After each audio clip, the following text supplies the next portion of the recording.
प्रभावित क्षेत्र का दौरा किया है, क्या स्थिति का क्या देखे? सबसे पहले तो इसके पीछे का उद्देश्य वास्तु स्थिति राज्य सरकार और केंद्र सरकार के समक्ष मैं रख सकूं, इस उद्देश्य के साथ पिछले 2 दिन से कोसी के इलाके में ही कल रात का भी प्रवास हम लोगों ने यहीं पे किया। ग्रामीणों से मुलाकात की, सामुदायिक किचन जहां पे चल रहा है उन लोगों से बातचीत की। जनता में स्वाभाविक है परेशानी है, और ये एक ऐसी आपदा है जो लंबे समय के बाद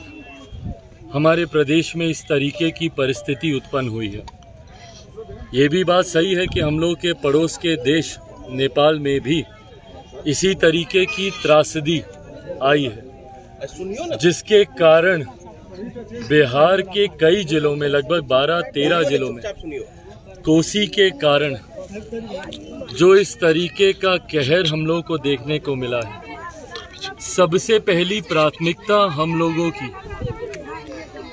जल्द से जल्द इवैक्यूएशन कराने की थी, ताकि जल्द से जल्द लोगों को निकालकर किसी सुरक्षित जगह पर भिजवाया जा सके। दूसरी प्राथमिकता जिस पर अभी काम किया जा रहा है वो है रिलीफ की, कि ग्रामीणों को रिलीफ मिले। कम्युनिटी किचन के माध्यम से खान पान की व्यवस्था हो, रहने की व्यवस्था हो, तत्काल प्रभाव से जो भी टेम्परेरी व्यवस्था हो सकती है वो रिलीफ के अंडर फिलहाल की जा रही है। 3rd फेज में जब पानी घटने लगेगा, संतोष की बात यह है कि अब धीरे धीरे पानी का जल स्तर घटने लगे, पर उसी के साथ एक ये भी समस्या आएगी जहाँ पे कीचड़ होगा, मलबा इकट्ठा होगा, मवेशी कोई मरा होगा, उसको लेकर किसी तरीके की कोई बीमारी, कोई महामारी ना फैले, वो तीसरे लेवल का काम है जिसके लिए प्रशासन अभी से ही अपने आप को तैयार कर रहा है। ये बात सही है कि ग्रामीणों में इस बात को लेकर जहां एक तरफ परेशानी है वहीं नाराज़गी भी है, और ये चिंता हम लोगों की भी हमेशा से रही है। मैंने भी बिहारी फर्स्ट के माध्यम से हमेशा इस बात को कहा है, ये दोषारोपण करने का समय नहीं है कि किस सरकार ने क्या किया नहीं किया, पर हाँ यहाँ से एक परमानेंट सल्यूशन हम लोगों को निकालना होगा।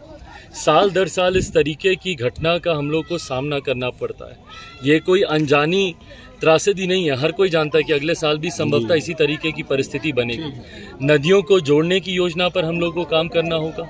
कैनाल्स बनाने होंगे, पानी को डाइवर्ट करके बाढ़ के इलाकों से सुखाड़ के इलाकों तक हम लोग को लेकर जाना होगा।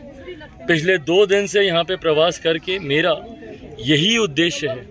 कि यहाँ की परिस्थिति का व्यक्तिगत तौर पर अनुभव करके न सिर्फ राज्य सरकार को, प्रशासन को तो यहाँ से मैं निर्देशित करके जा ही रहा, पर राज्य सरकार के संज्ञान में भी वास्तु स्थिति हो, मेरे प्रधानमंत्री जी से भी मिलकर उनको भी